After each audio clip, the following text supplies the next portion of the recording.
Hello everyone and welcome to Flawless, a music podcast. My name is Liam and I'm here with my co-host George. Hello music fans! Each episode of Flawless, a host or a guest nominates an album that they think is flawless and we discuss how they discovered it, what they love about it and what makes it flawless for them. We have a Facebook group, it's called Flawless Friends and Family, and it's where we discuss all things music that we love and that you love, and we post in there about upcoming episodes and what albums are nominated. You can find the link in our show notes, except that this time I didn't. You didn't, Liam. I'm super slack, and I've been crazy busy these last few weeks. So I'll let you off because you are crazy busy, yes. so that's fine. Mm-hmm. But, you know, the people want what the people want. Yes. We can only assume that this is what they want, even though they never respond in the group. One day that group will be a thriving hive of activity. And of course, being a podcast, we have a Patreon. You can back us from as little as $1 a month, and you get early access to our episodes, access to our bonus episodes, and that warm, fuzzy feeling inside that you're helping us spread the flawless love. You can find that at patreon.com/flawlessamp. Huzzah! Huzzah! Housekeeping, done, tick, out of the way. Housekeeping. Do you have a turn down service as well? You leave a mint on my pillow. I have a do not disturb sign on the door, but puppy keeps coming in for some reason. It's insane. Even though I introed the episode, I'm not nominating an album. We do have a guest. We do have guests. Guests plural. Would you like to introduce yourselves? I'm Gerard from August River Band. And I'm Josh from August River Band. Woo! We've got guests! Nice. Look at that! Multiple guests from one band. Yeah. What do you do in said band? Well, I'm the guy who keeps time. I'm the bass player. We're the rhythm section. Rhythm section? Nice. Oh, Do you notice that in your episodes, I was going to say, we had the rhythm section last time too. Yeah, we did. You know why? Because we carry the load. Yeah. You do, The absolutely. hard workers. Because the lead singer's like, I'm not appearing in some podcast. I'm too good for that. We're more fun as well. Yeah. But it's lovely to be here. And we've just released an EP. Awesome. Called Media. And so that was lots of fun. Mm-hmm. And we've done that over the last 6 months. And we did a show last Friday, the Zoo. We did. Which was fun. Oh, nice. We did. And so we'll just look at getting that around and touring and playing a few concerts and festivals. It'll be cool. Fantastic. So where can people find out more and follow you and learn what stuff you do? Social media is a good one. So on our Facebook, it's August River Band, and same on Instagram. They're our big two. And then, Spotify, Apple Music. Yeah. We're everywhere. So your Fantastic. Instagram, is it very selfie heavy? No. It's pretty structured, our Instagram. We've got some guys that look after it for us, and they do an amazing job. It's, wow. Yeah. Nice. We're hopeless. Yeah. we don't do it well. But yes, it looks very good, I think. Cool. In my opinion. Nice. I'm a bit biased. Check that out. Would you like to let us know what album you're nominating today? Today I've nominated Blood Sugar Sex Magic by the Red Hot Chili Peppers. Swing, I got a soul that cannot sleep at night when something just ain't right. Blood but without sight, exploding egos in the night. Makes like sticks of dynamite, red, black or white. This is my fight. Come on, let's be heard. Turn feelings into word. American equality. Nice. Bam. Funking that up. Oh, what kind of that? They're obscure. Obscure, yeah. We brought something that we can't possibly have ever heard of before and brought it to Flawless. So there we go. Cool. So tell us how you discovered the Red Hot Chili Peppers. Well, On the radio, maybe? my They're not hard to find. my dad bought me an iPod when I was about. Oh, it was an MP3 player actually. When I was about 10, and he had this big CD collection. And this was back when you couldn't just buy something on iTunes; you had to download all your CDs. Mm-hmm. So I didn't own any CDs because I was a 10-year-old. So he gave me all of his, and it was all Green Day, Red Hot Chili Peppers, Nirvana, Cool dad. and Nice. one of the albums on there was not Blood Sugar, it was Stadium Arcadium, and I fell in love with the Red Hot Chili Peppers, so that for Christmas that year I got a JB Hi-Fi gift card, and I went to JB Hi-Fi and I bought Blood Sugar Sex Magic. Nice. That was my first CD that Nice I ever choice. bought. So Oh. Stadium Arcadium, which one was that? What in order? That was number 7. Number 7. So okay, there was one in between, One Hot Minute. 7 or 8. Okay. 7 or 8. I think it was, not 100% sure, 2006. Okay. Yeah. Oh, So must this be one- 8 or 9, because this is that 1990. must be well down So the this line. one's Yeah. fifth, yeah? Yeah. This is the 5th studio album. Yeah. So, yeah. Cool. So you went out, you got Blood Sugar Sex Magic, Yeah. put it on. Had you heard it before then, or you were just like, this is their big Well, one, everyone knows? I'd probably heard a couple of the songs, like heard Under the Bridge on the radio. Obviously, that's always been. Yeah, it's like a The original or the many covers? The original. But yeah, I feel like that's obviously the tentpole song of the album, but doesn't actually fall into the same category as most of the rest of the album. Yeah, no, which is a really cool We'll get thing. to it, but there's nothing else on the album that sounds like it. Yeah, there's other slow songs, but that's obviously the key difference to some of the other stuff that's on the album, which is pretty cool. So. And so you obviously then keep following because you are wearing a Red Hot Chili Peppers shirt right now, so you've continued following them. Yeah, I've seen them twice. Saw them in 2018 at Boondall when that was with Josh Klinghoffer on guitar instead of John Frusciante. And then I saw them in February of this year at Suncorp. Right. With John Frusciante. And John's back on? Yeah. John's back in the band. Nice. which we'll talk about a bit more in a minute as well. Yeah. I know you'd heard of Red Hot Chili Peppers. What's your general approach to Red Hot Chili Peppers? I was doing covers shows back then, so I think we were playing, a couple of the tunes. Yeah. And, that was a bit of a red hot time for me around that early 90s, it was lots of fun. So, look, the thing that I loved about these guys was that they were instantly recognisable, you know what I mean? Yeah. That for me is a big thing, and it's just high energy. It was just good fun to listen to. Yeah. Cool. So then what made you pick... So you've obviously followed all their other albums. Would you say any of the other ones are flawless? What made you pick this album that you think is the flawless one? Well, I think one thing with the Red Hot Chili Peppers is they put out... They don't cull as many songs out of their albums than they probably should. They're big fans of putting out as many songs as they can. Like with Stadium Arcadium, that was a double album, 28 songs on it. Yeah. A lot of their other songs. Oh my gosh, that's like more than a Night of the Opera. Exactly, exactly.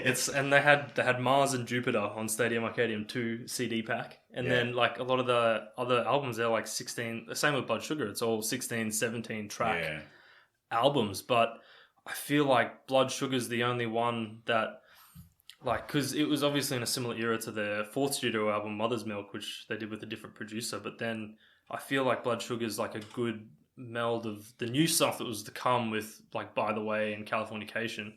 But then going back to the old stuff of the self-titled album and Uplift Mofo Party. And it's a good meld instead of doing what they did on Mother's Milk, which is more new metal kind of thing. Yeah. And it's the direction they were going to go plus back to their roots, which I think is really cool. Awesome. Good. Hello.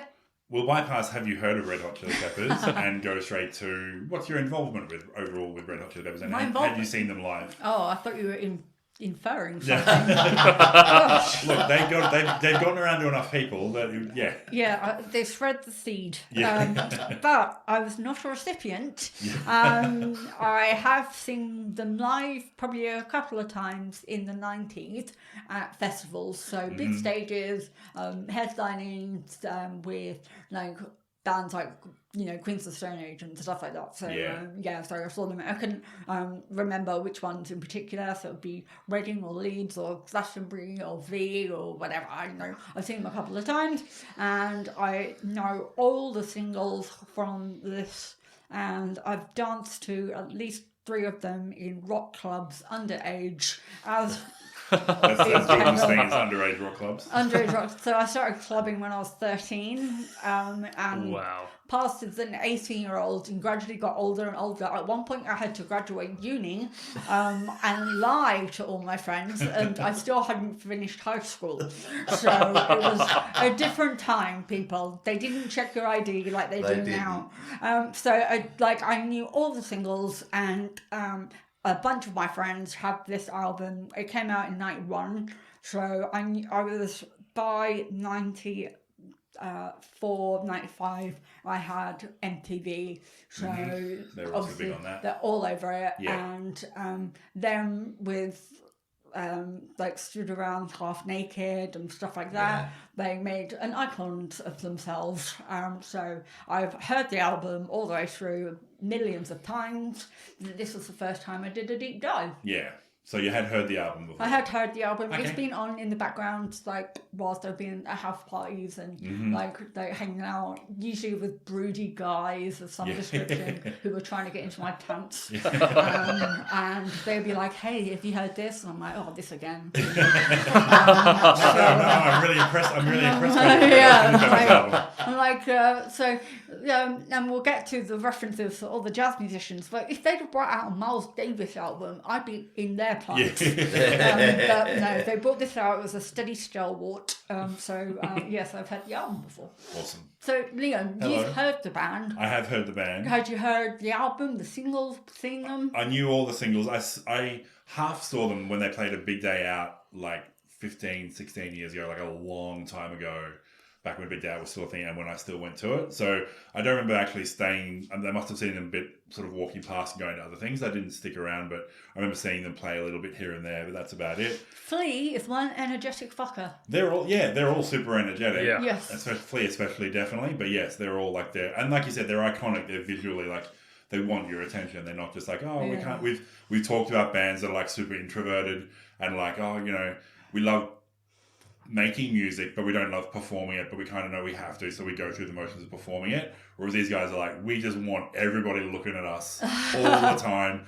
Everyone feast your eyes on us. We are here and we are here to grab you. 100%. There's one notable artist, I would say, who's upped them since before they were around, and that is Iggy Pop. Of course. Yeah. So Iggy Pop Live, even in his octogenarian years, puts on more of a performance than any of the metal bands of the 90s. Yeah. So I knew all the singles definitely all over the radio, etc. But I hadn't heard the album. I think I heard Californication. I think a friend of mine got that when it came out. I knew the singles from that, and he said, "Oh, you can listen to this." And I don't remember what I thought of it at the time, but yeah, I definitely had not heard this all the way through. But you could play any of their songs and go, "Oh, that's Red Hot Chili Peppers." Mm-hmm. Yeah. As soon as you hear it, no matter what absolutely. it starts with, whether it's bass, drums, or guitar, it's like, oh, yeah, Chili's. Yeah, there they go.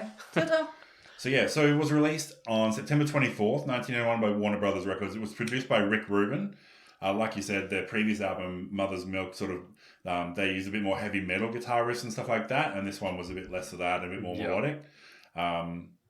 Spin Magazine charted at number 58, the top 90 album of the 90s. Pause and Play, number 11, best albums of 1991. Yeah, lots of really well critically received, and then also really well critically like over time. It hasn't been one of the ones where people are like, oh, we overrated that at the time, and people still really love it. And Warner Brother Records are like a behemoth of record labels which have so many spin-offs.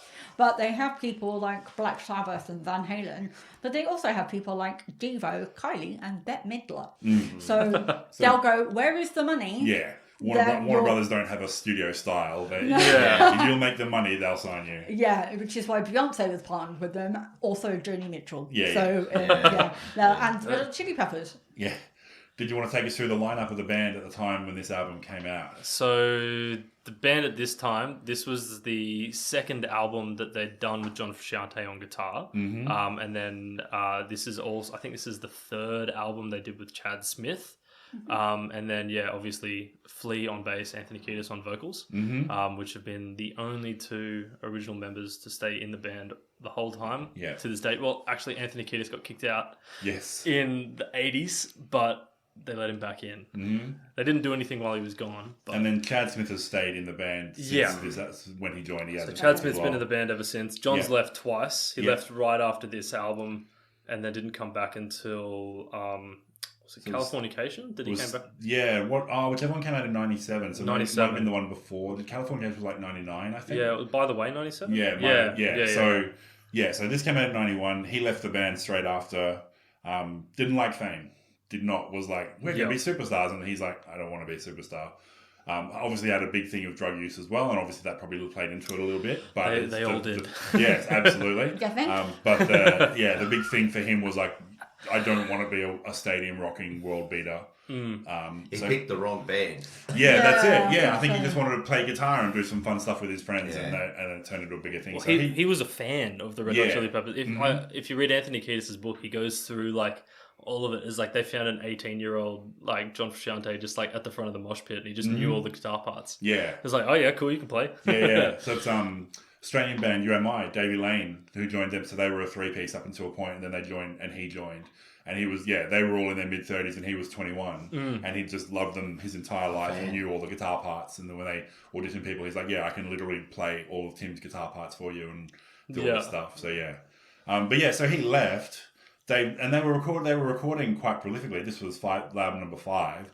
And then Dave Navarro joined. And then they only released one album in the 6 years that he was in the band. It was like 3 years later. Yeah. I think That in is 94. underutilising Navarro. Yeah. So... Dave Navarro is great, but I don't think of him as a Red Hot Chili Peppers guitarist. It's like Jane's Addiction is one of the an amazing band. Yeah. But I don't think Navarro is a Chili Pepper guitarist. You know, it's just like that whole album. I think you could definitely say that it's their least popular album. My favorite song of that album is actually a solo song that Flea did by himself called P, and it's just bass and vocals. And that's probably That sounds awesome. That's probably my favorite song on that album. But Well, hands up, I play bass. So do I. So we can be friends. Yeah. So we'll be talking about Flea a Amazing. lot during I'm this ready to go. episode. So then Frusciante over that time had gotten worse with drugs and then cleaned himself up. And then by 1997, he was like completely clean, and they were talking to him and they were like, did you want to come back? And he was like, that's the most amazing thing, and I absolutely want it. It's the most thing I wanted the most in the world. So he was back in the band from there, and then I guess Dave Navarro was gone. But it was like, we've got a new band member, but we're only going to record one album with him, and then by the time 2 albums later, we're just going to have the same guy back again. They must still be friends though, because I know straight after Dave Navarro left the Chili Peppers, Jane's Addiction got back together again, but Flea toured with them on bass. Yeah. So... Yeah, absolutely. That would have made for It an mustn't have been interesting lineup. a bad breakup. Yeah, so I said before, Rick Rubin was the producer. Brendan O'Brien did some engineering and mixing, who's a pretty well-known guy, and he also played a few instruments on the album as well. And then also Gus Van Sant, noted indie film director, darling, was the art direction of the album, which I found it said that, and then literally no other mention of what he actually did on the album. Or what he was just like, no, that's like the most interesting thing about the album. I need more information, but it never happened. Fair enough. And so, as an artist, for the Billboard, they alternative chart. They have had the most number 1 singles of all alternative bands with 15, and they have had the most cumulative weeks at number 1 with 91 weeks to date at number 1 on the alternative chart. And they've had 6 Grammys. They're in the Rock and Roll Hall of Fame, and they've also got a Hollywood star. Yeah. Wow. Nice. So they've obviously They're pretty done big. something. They've done okay. Yeah, they've made a name for themselves, Yeah. which is why we all laughed when we were like, have we heard of this band? Yes, we have. What I found one of the interesting things in doing some research on this was that they released singles from September 91 all the way through till February 1993. Yeah. That's getting good value out of out of an album. Oh, yeah. I reckon Warner Brothers probably had think definitely a it's say. yeah. Because I reckon they got as far as Breaking a Girl, and they were like, if you have to laugh, you might as well. Might as well throw it out there. It's been 2 And years. also potentially because there's that 3-year gap before the next album, so maybe Warner Brothers we need to keep plugging stuff out there until you guys have got new material. It's a cash cow. Yeah. Well, it's probably their... Rick Rubin's probably got something to do with it as well. It's like they've got a big producer on it. Like this is someone like... He did pretty much every artist of like the 90s. You name a big artist from the 80s and the 90s, like he did the Beastie Boys, he did Run Jay-Z, DMC. Run DMC. He Public ended up Enemy, doing Jay-Z, The Cult. you know. He did them all. Nice. Yeah. Yeah, you get someone good. Well, they were 4 albums in, so they were like, throw the heavyweights. Yeah. at them. So, do you know where it was recorded? Yes, The the mansion. The Rick mansion. Rubin's mansion. Yeah, but do you know where it came from originally? Oh, it was Houdini's mansion. Houdini's mansion. It was Nice. also the mansion where the Beatles dropped a lot of LSD. Right. Where didn't they drop Fair those? enough. Yeah, You could yeah. say that about, like, 45 Crossroads. So Yeah, probably exactly. still there. But the band lived in the mansion whilst they were recording, except for Chad Smith, because he was like, "Nah, mate, it's haunted." So he Right. lived down the road, Yeah. and he came in to record, but the rest of the band lived together in the mansion. whilst they were There's a recording. documentary about it. Have you seen the documentary? No. So it's on YouTube. It's called Funky Monks, and it's it's it black will, and yeah. white. And it's like them recording in the house, and they're doing like backing vocals in cupboards, and they've each got like a bedroom each, and they like wake up in the morning and they're like, "Oh, I wrote a new song last night." And Yeah. and it's got That's what you do if you just had a big mansion of a house. You'd Exactly. can I get an audio out of this bathroom? Can I get a hook out of this? Yeah, exactly. We covered an artist recently who put her head in a cardboard box. Yeah, I totally. forgotten who it was, but it was Broadcast. broadcast. Yeah. Yeah, put her head in a cardboard box to record. There you go. Yeah. That's how introverted she was. With one of our albums, the violinist was in the toilet. Yeah. Beautiful bathroom, reverb. toilets Yeah. and stuff. Yeah. Beautiful reverb, but also it's a private place. You should really not be recording that sort of thing. How long did it take to record? Oh, it would have been. I think they. Like, were that they was there like for months or? I think there was like a 3 month. Yeah, it was a Okay. while. Definitely The a while. album, we need to note as well that the album is roughly 74 minutes long. Yes. Yeah. So, which I think back then was like the maximum length of a CD, like 74, 75 minutes Yeah. was like the maximum length you could put an album out on a single So CD. they were like, So as you say, they create so much. we've and got they it were all. like- We'll fit it in. That's why 2 albums later they did it in. Oh, 3 albums later they did it on 2 CDs. 2 CD, yeah, that's right. Yeah. Well, One I've CD got is for Radiohead's suckers. OK Computer on vinyl, and it is on 4. Yeah. Full Yeah. vinyl. So thanks for Yeah, that. You crazy. know? Yeah. I have to turn it over every 3 songs. Would you like to tell us about some of your favourite songs on the album? What are some of the ones that really grab you? We can do the singles or some of the other tracks. Well, so We obviously must- the big. Can we start with the opening track? We can. Yeah. Just because I think it's a really impactful way to open an album. Yeah. So, like, and I've never deep dived it before. So, the power of equality. Power of Equality. So, when I'm imagining you have got your JB Hi-Fi and you've exchanged it for this album, you come home, you put it on, and this is the first track that you get to listen to, like, on the as an album track. So, what was it like for you to listen to The Power of Equality? Well, so I just started playing bass at this time, and it was pretty cool to flick on a CD, and it starts with that big drum and bass intro Nice. straight away. Nice. And it's like, and then, like, it's being like, because the first of their albums I listened to was Stadium, and it's a lot more in line with their more modern stuff, like By the Way and Californication. But this was kind of like my first exposure to like OG Red Hot Chili Peppers, like Uplift and the self-titled albums, and it was just like, this is probably like the first time I'd ever listened to like funk music, Yeah. or like in quotation marks, Oh, that's or like funk, you know, and it's like Yeah. you listen to that straight away, and it's like, oh wow, Mm-hmm. you know. And so, from a political standpoint, I'm going to say it was woke. Yeah. Yeah, yeah, I like put it it's- in inverted commas, but I'm going to own it now. I'm going to say, like, you know, it's a woke political call to arms and it have that kind of punk rock feel, you Yeah. know? It's one of those things where it's like, it shouldn't be woke because it's literally just equality. That should, know. like, it's not asking for much. Equality seems like a pretty straightforward thing to be asking Correct. for, but you hear someone ask for it and you think, whoa, there's like a way less progressive person because they're asking for equality. All right, that's yeah. You're like, It's a weird feeling. I'm going to but stand yeah. in your way, guys. Like, I don't agree with equality. Yeah. But unfortunately, people don't. But yeah, there was a great bit of rhyming. I got a word from the Bible Belt. I did it with the hand that I've been dealt. And I was like, yep, I like that one. So I wrote that one down. Yeah. I thought I'd share it with the group. Yeah.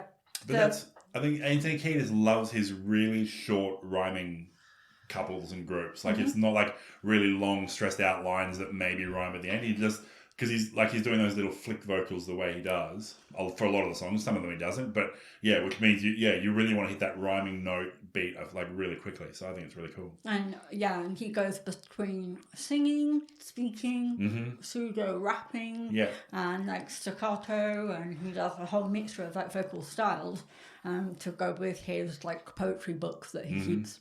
And he shares it with the group, doesn't he? Like he'll be like, I've written all these things, and then they'll come together and collaborate on which bits they use and what they're going to write. Yeah, I didn't look up how he actually put all this stuff together, but that's cool. They talk about it in the documentary. It's like Anthony Kiedis has his book and he just gives it to John, and then John goes and puts music to all of these poems that he's got, and then everyone else like adds in. It's like, oh, that's a really cool collaborative way. It's like John will like go and hide in his room, and he gets to put his like full 2 cents in before someone else has input, so he gets to get his whole idea out, and then everyone else is like, cool, here's my idea. But it's like you get to hear these, like, this is, I feel like on Mother's Milk he was a bit stifled with the way that he was writing guitar lines and stuff like that for it, but then this is just full Frusciante. It's just like, these are all John's licks, you know? It's so cool. And he has a guitar solo on this one, which is just one note. He has, there's a few, like, there's all the way through it, there's a few guitar solos, but none of them are like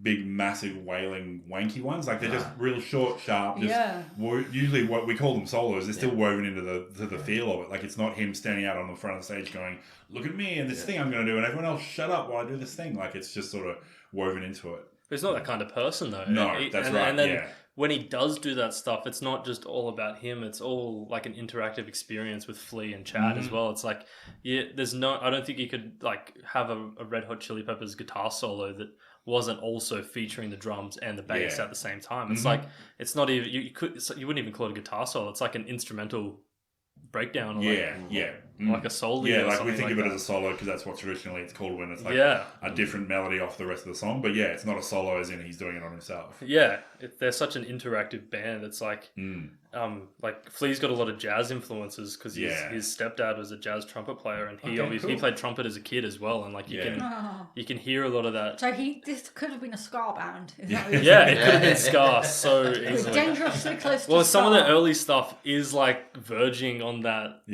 ska genre. That's a lot more of that. Well, there's reggae in here. Yeah. So they just needed a horn section and for Frusciante to just like grip the neck of the guitar a little tighter. Well, and it would have been a ska band. Go listen to Uplift Mofo Party, and that's got a 3-piece horn section on it. Yeah, and that's just like, you could almost call that ska. Yeah. Fair.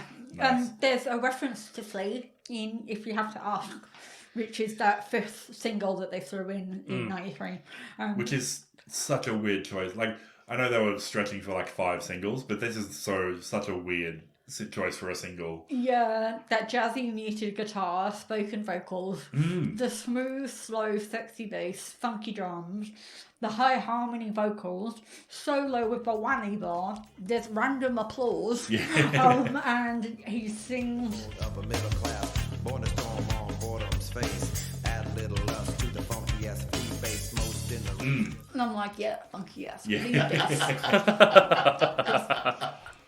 It is. So any other songs that you really want to jump onto and have a chat about? Well, I think like the ones that everyone knows are obviously Under the Bridge, Give It Away, Suck My Kiss. They're like probably like the big 3, and I Could Have Lied is probably another really big one off that album. Yeah, Breaking the Girl. Breaking the Girl. Yeah. See, obviously this album's a lot before my time. I was not even on the planet when it came out. So I guess I didn't get to have that cultural impact that the album had on the world, or like I didn't get to hear it on MTV for the first time. It's like I don't know which songs were popular in 1991. You know, it's like you weren't exposed to it like yeah.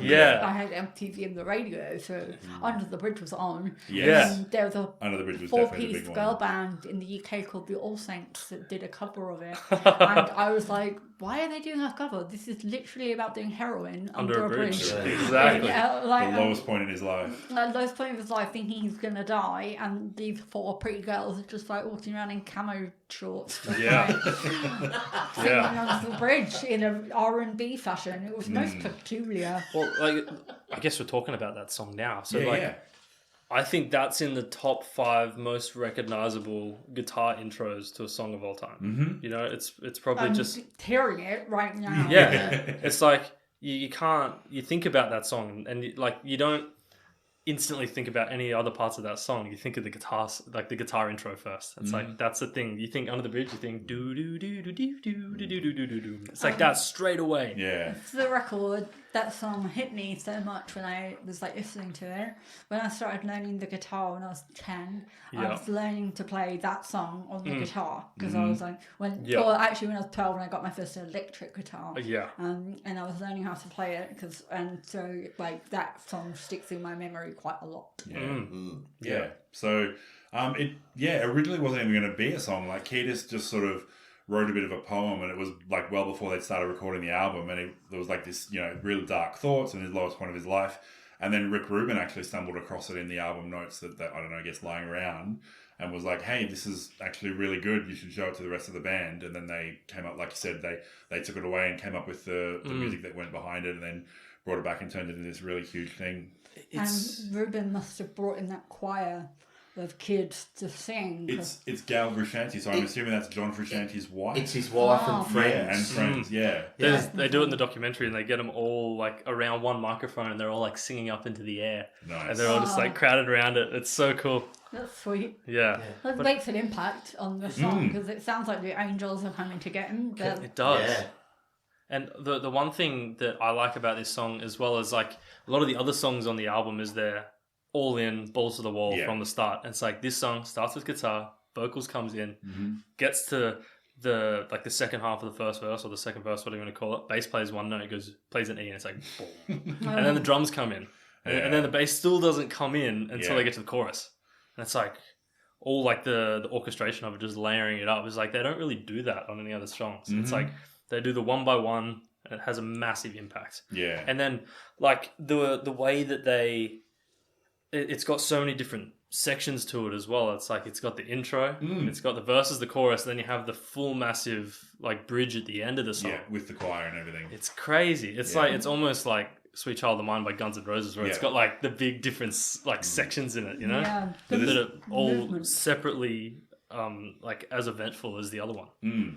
I think it's quite admirable that he's like obviously he's exposed himself with this song and really talking about his emotions in a way that male musicians in that period of time probably weren't supposed to and wasn't 100%, necessarily supposed to do. And I think that ties into his book as well, is like whatever you might think of the Red Hot Chili Peppers, he's written a book that completely exposes all his tortured history and everything that he did and all the stuff he knows he did wrong. And I think if you're the kind of band who attracts that kind of audience, who's probably not used to hearing people talk about it, but might be in a similar situation. And that's what read a quote from the book. He said, and so whatever shame, pain or difficulty or discomfort I went through, and he didn't love the book either when he first wrote it, he said, then it was worth it because I got so many people coming up to me saying their kids read it and they got their act together because of it. Bingo. So it's like, you hear it you've got the kids hearing it on the radio, it's popular rock, so it's all over the radio, and then you've got this guy who starts talking about the stuff that they're feeling, and they're like, now this guy that I relate to has gone through similar stuff that I'm in when I'm, addicted to drugs and stuff, and hopefully, like you said, it helps people turn their life around. Well, yeah, I think the perfect time to read that book is as a teenager. That's when I read it. I read it when I was like 15, 16, and like, yeah, he talks about all the stuff with Hillel Slovak, who was the original guitarist of the Chili Peppers, who died of a heroin overdose before, it was probably like 5 or 6 years before this album came out. And then Jack Irons, who was the drummer at the time, who went on to be the original drummer for Pearl Jam, he got kicked out of the band after Hillel died because he kept doing drugs, and everyone else in the band was like, hey, you got to stop. And then they kicked him out, and then that's when Chad came along. So they like the drugs, and like they've obviously all done drugs at one time and been on and off at different points. But I think when Hillel died as well, it had like, you listen to their first 2 albums, there's no slow sad songs on those albums. He's the guitarist on those albums, so it's like it's a massive turn from like I feel like Anthony's like songwriting got a lot more emotional after that stage of his life as well. Yeah, totally. So what were the other ones that you mentioned? Like, so was it singles? Or, 'cause obviously you weren't impacted by singles. as Yes, such. no. So when you listen to the album and you've got it on in the background, when do your ears prick up and you're like, oh, it's this one? Well, Give It Away is a massive one for me. And like that was probably like one of the first music videos I remember like watching over and over again as a kid. And they're like out in the desert, pretty much like dressed up as the Flintstones. Yeah. Because Like- was that a black and white film clip? I know, I'm pretty sure Under the Bridge was. Yeah, Under I the think- Bridge is like, it's like a noir film and it's got like Yeah. everything like fading in and out and they're all like standing in like a city Yeah, like it's skyline literally and only stuff. just occurred to me, but now it feels like that might be where some of the Gus Van Sant stuff started coming. He might have been Yeah. directing videos because it's very much spacey, sort of in his sort of range. Yeah, and that well, I guess a couple of the, if not at least more than two of those videos were black and white, and so was the documentary. The whole documentary is in black and white as well. So, I feel like you can. A lot of the songs on this album you can put into sexual innuendos and like stories of drug use. Yeah, I feel like that's like the Sex, drugs, and rock and roll. yeah. literally, and it's like I feel like they're the big overarching themes, and obviously like Give It Away, Suck My Kiss, they fall into the sexual innuendos, but yeah, Give It Away is probably definitely the first music video that I remember like watching a lot as a kid, and they're obviously like some more of like the rocky funk stuff compared to Power of Equality, If You Had to Ask, which are like more like the original style Okay. Chili's funk stuff. Yeah. So Well, Yeah. Give It Away is about like wealth and Yeah. greed. Yeah. It's all about like, like Yeah. not being impressed by material He's like, excess. I can't tell if I'm a kingpin or a pauper. yeah. Absolutely. And so,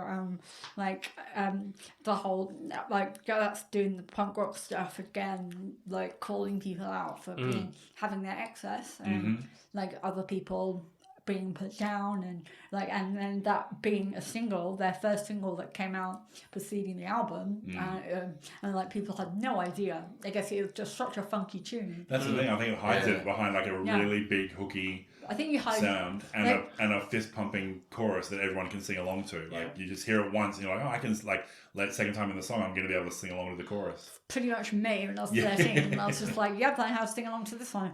But like until now, I've never actually deep dived No, into their lyrics. that's right. Yeah. Like, I've always just Yeah. gone, oh, this is that song, and like I would dance to it, and like it's got a hook to it, and I know when to stop, and I know when to jump, and all that kind of thing. But I've never gone beyond that to what Anthony Yeah. Kiedis was writing about. It's interesting, isn't it? Because it's quite, because it's such high energy. Yes. A lot of it, and to your point before, you sort of overlook that the meaning of a lot of these songs. Yeah. Because of the structure of the songs and stuff, and it's not ballady or anything like that, but there's certainly a big message there behind a lot of it, isn't it? Yeah, for sure. Yeah, it was a surprise to know that there was any political influences to any of it, because I just thought they wrote funky rock songs. And no, I was just like funky rock songs that I just danced to. Yeah. Mindlessly. That some people can't understand the words to, so I think that's No, why. that's the other thing. I too, think is- with his yeah. singing, like, There is that. yeah, you can't, especially when you see him live. It's like you're not really focusing on the lyrics as No, much, yeah. and it's definitely more on the vibe and the groove. And I think he definitely just forgets the words sometimes when he's playing live as well. Yeah. But- Yeah. 'Cause I think That's sometimes when- like as That's well when with you his put lyrics- point the mic at the audience. Exactly. I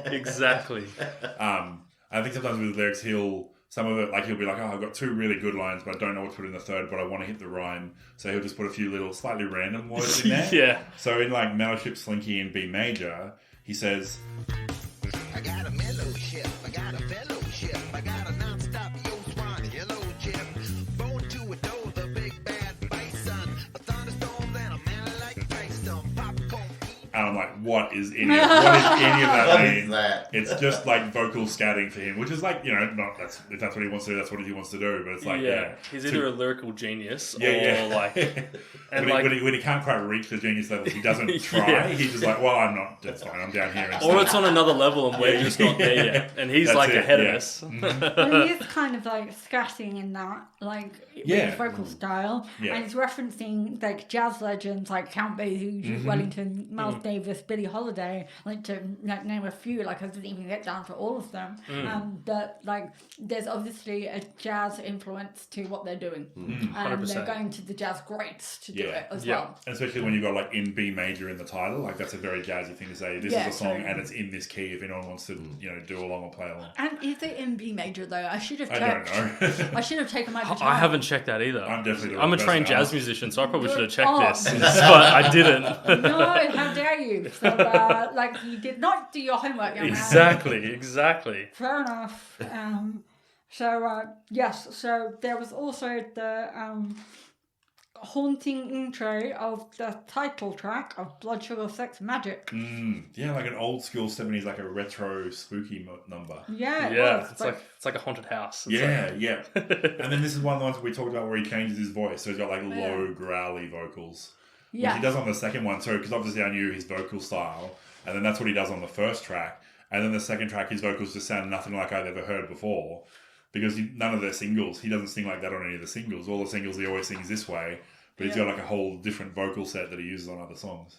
Well, I guess you can kind of think of Anthony Kiedis as not a singer. He's definitely a vocalist. Yeah. It's like he does all these different things with his voice. It's like he raps, he sings, he does the weird voices. Yeah. It's like he hasn't got one shtick and he just does that. It's like he's got all these different things that he does. Whether he does all of those amazingly well could as be each other. debated. But like he's definitely versatile as a vocalist. Yeah. And I think that is really cool because like when it's almost like using an effects pedal on your voice. It's like like John and Flea get to have these big pedal boards that they can, like you listen to like the phaser on Sir Psycho Sexy that Flea's got going. It's like it's hypnotic. It's like this phaser's going in and out of phase, and it's like Anthony doesn't have an effects pedal that he can just turn on to make like, and like John's like guilty of it as well, of having like a massive. Like you can go and watch his YouTube videos of like rig rundowns and they go through like all of their effects pedals and everything. It's like they have such a big library of effects that they use, but then like Anthony does that just with his voice. It's like he can go and he just matches what they're doing, but just with his voice, That's pretty cool. Sorry, Joe, I interrupted you before you were talking about Blood Sugar Sex Magic. I've absolutely no idea where I was going with that. We went on a tangent. Absolutely, that's fine. No, I just wanted to like call out the one thing that I found really cool across all of this, which Josh will agree with, is that the bass is high in the mix. Yeah. That is very important to me as somebody that played bass. Yeah. It's also, it's not, the way Flea's bass is EQ'd as well, as it's not EQ'd as like a supporting instrument. It's definitely, like he's got a lot of, like he does have the bass, but he's also boosting the highs and the mids. And then like, I think as someone who does a lot of slap bass as well, it's like, it cuts a lot more than a normal bass player's bass would. It's like, it's not like a punk rock bass where it's like sitting down underneath, or like a jazz bass where it's like just supporting everything else that's going on. It's like Flea's not a supporting instrumentalist. He's the lead instrumentalist. It's like having two lead guitarists in the band. I think he's as responsible for the sound as the guitarist, whereas most bands you would say the guitar sound is more the sound of the band, whereas this one it's two parts. And it's 100%. like, it's awesome because so many bands are really like victims of their bass just carrying the root notes of the guitar line. We have 100%. Logic says we have to have a bass, so we've got a bass, but we don't really care. We don't really care about it. You're playing C, I'll play C. You're playing D, I'll play D. Yeah. Like that's it, and that's all I do for like the whole bar. And that's whereas Flea's just like, no, I'm over here having a party. I'm doing this, you adjust. And John's over there just going, I'm having a different party, and everyone's going, well, hold on a second, that sounds good. Chad's just stuck in the middle and he's like, how am I going to link this together? He's like, okay, I got the syncopation from Flea and then I've got to just like lay it down for John. Yeah. It's so cool. I think the drums are really well recorded as well. He's a really good As a drum drummer, player. I'm going to trust you. So, I think the thing that struck me going back and listening to this again was the drums and the bass. Mm-hmm. You know, it's in your face. It's Yeah. it's right there. I think it's really good. I'd say the drums do hold everything else together. Yeah.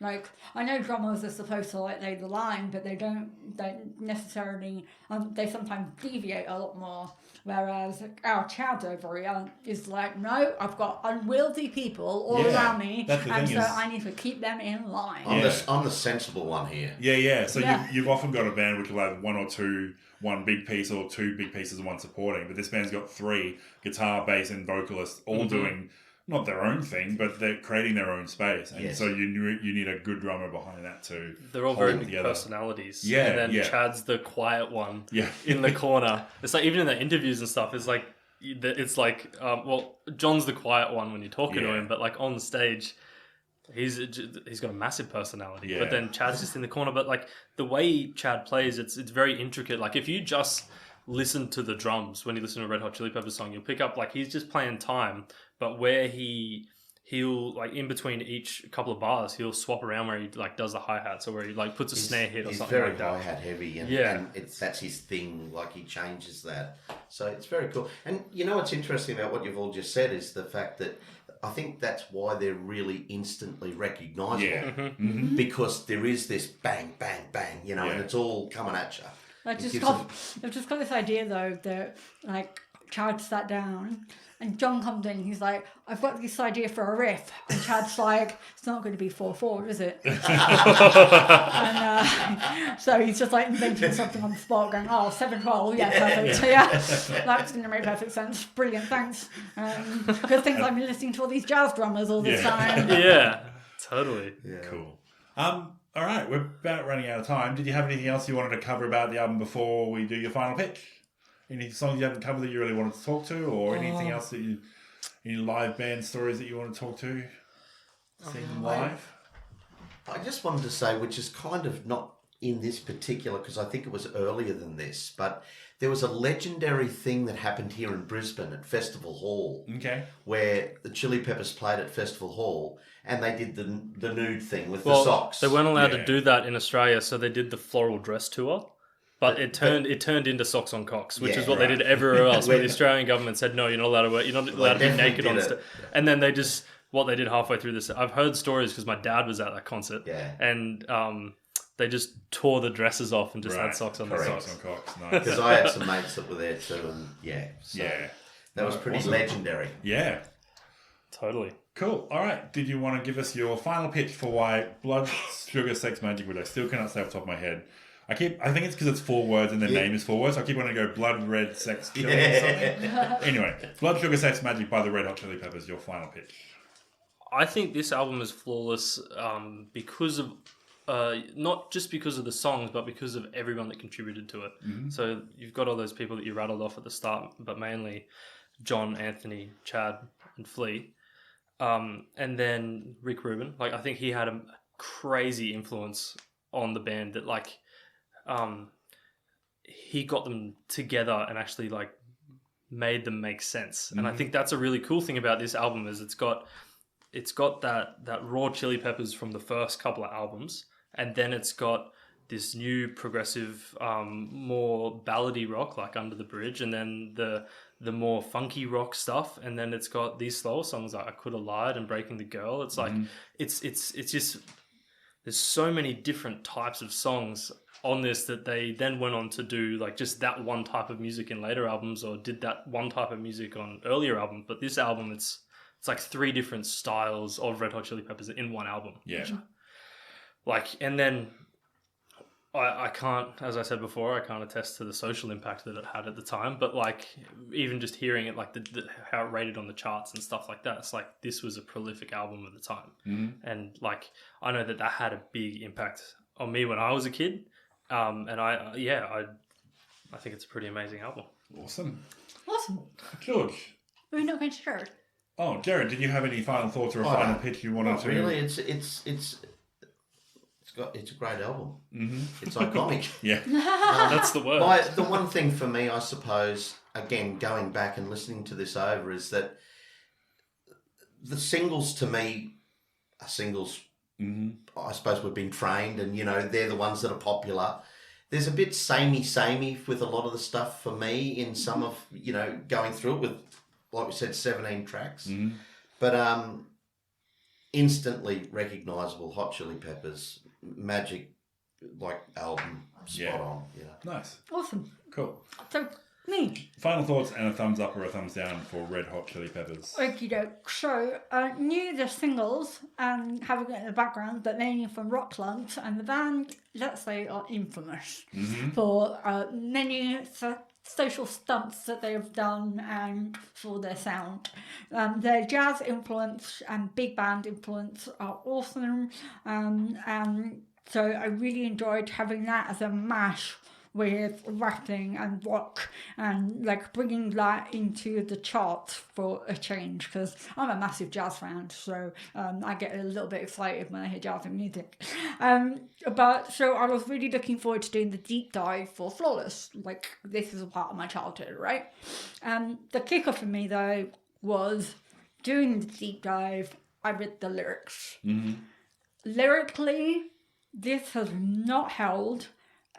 Because throughout the songs that we haven't spoken about, women are objectified, coerced, boundaries broken, morally sexualized, like in so many, and even down to a coercion of virginity, which I was quite affronted by, thinking that at the time this guy was like 30 and he was writing songs about like, you're hanging around the show, so you owe me something. And I was thinking, no, can't let that stand. So as a former roadie groupie to bands when I was young, I was thinking, shit, I got out some good situations there. Like, if bands like this could happily write about it in their heyday in the 90s, like what I got away with, and looking older and everything, I got away with it. So it made me feel a bit gross. So it's not a flawless album. It's a distinctive and iconic album, and it was interesting to listen to it again as a deep dive. And I haven't lost the joy of the singles, but I wouldn't listen to the album end to end knowing that lyrically Anthony was a bit creepy. So that was my deep dive feedback. But yes, but thank you for bringing it. So it actually forced me to listen to it. Fair enough. Liam, Hello. final thoughts and a thumbs up, thumbs down? Yeah, so like I said, I'd only listened to Californication. I had no memory of it. I knew Flea and Anthony and John were really good at what they did, but I don't think I knew just how good until you start listening to the album properly. Like, you really sit there and like, once I heard those first couple of songs, and I'm like, I actually got really excited for hearing more. I was like, oh, this song's come up, but I don't know what it is. But it's going to have something cool in it. It's going to have an awesome bass line or a guitar line or this. It's going to have something that I'm really going to love. So listening to it the first few times, I was like, this is really cool. Loving this stuff. It's really great. Yeah, big singles were all cool. The problem was it's 17 songs in 74 minutes. And the only albums I can say that are flawless that are that long have almost got to tell a story so you don't get bogged down in the middle of it's a song and it's a song and it's a song. Absolutely. And this album obviously isn't like that. Like, a lot of the singles are filtered through it, which is kind of cool because you'll only be 1 or 2 songs away from a single. But by the end, when I was listening to it a few times, I was just like, I wouldn't listen to it all together. I almost want, like, there aren't any songs that I would say these are the ones I definitely get rid of. But I need some kind of algorithm to create a version of the album that's the singles and like 5 other songs. And then next time I listen to it, it's the singles again, but 5 different songs. So all those non-single songs I like about the same. So I don't want to say these are the 5 good ones and everything else gets cut. So I need some kind of algorithm that can make it like a randomly generated version of the album. But I definitely... that would be cool. Yeah. I'm sure it's out there. Request Spotify to do that. Yeah. But so love the singer. Like, they're all awesome musicians and so great at what they do. And I definitely listened to this album properly now for the first time. Gave me a greater appreciation, even though I already knew that they were great. It's like really their benefit, their skills. But I wouldn't sit down and listen to the whole album beginning to end again. So I couldn't give it flawless. But we want to thank you for nominating the album. It was really great when you dropped it in. That was really awesome. And we want to thank everyone for listening. We have Facebook, Twitter, and Instagram, and we are Flawless AMP on all of those. So you can join the conversation, share or like our posts, or give us a rating. Every little bit helps us find more music lovers like you. As mentioned, we also have a Patreon. It's patreon.com/flawsamp. If you'd like to back us, please check that out. Thanks again for listening, and we'll see you next time.